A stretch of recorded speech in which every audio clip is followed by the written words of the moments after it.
Last fall, we introduced you to a man with an unusual name you'd probably never heard of. But his message about education and America's future is something we thought you should know. Freeman Hrabowski says, the United States is not producing enough scientists and engineers, professions critical to creating more jobs. Hrabowski is president of the University of Maryland, Baltimore County. UMBC, as it's called, was once known primarily as a commuter school. Today, this mid-sized state university has earned a reputation as one of the most innovative schools in the country, especially when it comes to getting students into math and science and keeping them there. How Freeman Hrabowski got to UMBC is a journey through American history, and there's a story in his name. The story will continue in a moment.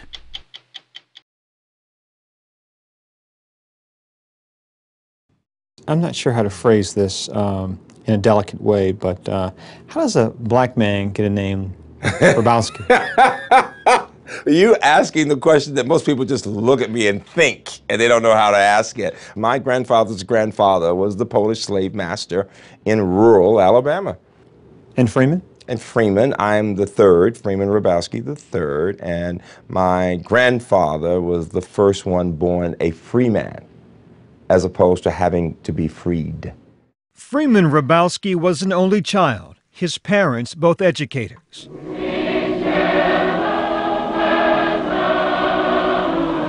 He grew up in Birmingham, Alabama, when segregation was law and the civil rights movement was growing. This is Birmingham, the South's mightiest industrial city as the world knew it this week.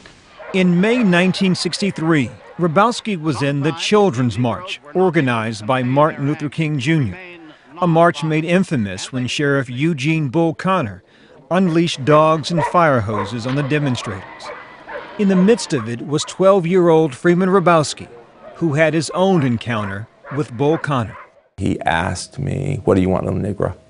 I was so scared, and he's a big guy, and I said, "We want to kneel and pray." All we wanted to do was to kneel and pray for our freedom. That was it. And he picked me up, he spat in my face, and threw me into the paddy wagon. He spit on you?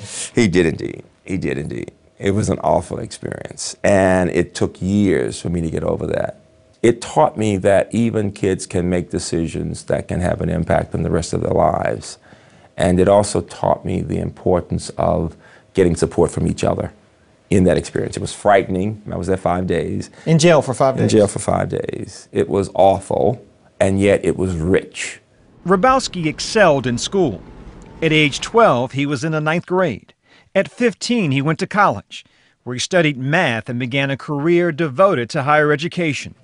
Since 1992, he's been president of UMBC, a state university on the outskirts of Baltimore.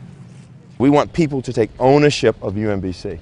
He uses the lessons from that Birmingham jail of the importance of commitment and support from others as he leads the university today. There's this balance between being nurturing and supportive here at UMBC, but also about setting very high standards. We are preparing students to compete against and work with people from all over the world.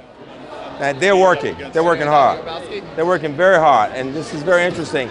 We have to teach Americans of all races, from all backgrounds, what it takes to be the best. And at the heart of it is the same thing we saw when we were kids: hard work. Nothing, I don't care how smart you are, nothing takes the place of hard work. Much of the hard work at UMBC is in science, engineering, and math, which accounted for 41% of the bachelor's degrees earned there last year, well above the national average of 25%. Nationwide, most college students who start off in the sciences either change to a different major or don't graduate. UMBC keeps undergrads engaged by including them in research typically left to graduate students. These students are investigating the secrets of HIV. We need hands-on experiences. We need to be encouraging that curiosity, and people should not be allowed simply to sit back and be bored. Students can also get jobs and internships at one of 76 companies located on campus. Most are technology startups. They get help growing their businesses and tax credits, along with access to students and faculty. One thing you won't find at UMBC. You had a chance to get a football team at UMBC, right? And you said talk no. About that. Right. I mean, well, first of all, it takes a lot of money for a football team to win. Hrabowski prefers to win on different playing fields. Incoming freshman Francois Rice noticed right away. It seems like everything's flipped, where you might go to another university and the football team might be top dog. Here, it's the chess team that's top dog. And The chess team. yeah, it's cool to be smart. Rice is part of the 23rd incoming class of Meyerhoff Scholars, a program that recruits high achievers in math, science, and engineering who are aiming for graduate degrees and careers in research. The Meyerhoff Scholars, what's that concept? It is that we can create a program that focuses on both excellence and inclusiveness, starting with African Americans and then Hispanics and now whites and Asian students of all races who are excellent in science and engineering. We need people from all backgrounds, and Meyerhoff says it can be done. The program started in 1988 when Hrabowski teamed up with billionaire philanthropist Robert Meyerhoff. Both men worry that African American males were shut out from careers in the sciences from lack of opportunity, not talent. Over the years, the program expanded to all students and helped put UMBC and Hrabowski on the map of higher education. I love sciences. Math are definitely my passions. There's like so You're many. passionate about math and science. Oh, definitely. That's why. Rahel Zeman, Deborah Silver, and Elaban Ortiz are all interested in medical research. Michael Roberts and Francois Rice want to be mechanical engineers. Time's up. Put your bags down. To get them jump-started, UMBC runs a summer boot camp for the new Meyerhoff Scholars, with surprising rules for such a high-tech generation. There's the no cell phone rule, no Facebook, no electronics, no headphones. There's just so many, but the point is they want us to be socializing and form real bonds and relationships with each other. It requires energy to dissolve. Yeah. So when For 6 weeks, they work hard, but the most important lesson they get is how to work together. The key to success, they're told, is collaboration, not competition. Next question. To reinforce the idea, the 72 young scholars are required to learn together, study together, live together, and move around campus together, literally. Gaps in a line are not allowed. You could be worried, oh, I might not make it or stuff, but then there's the 72 people right around you saying that you can do it. We have 72 teachers all around us.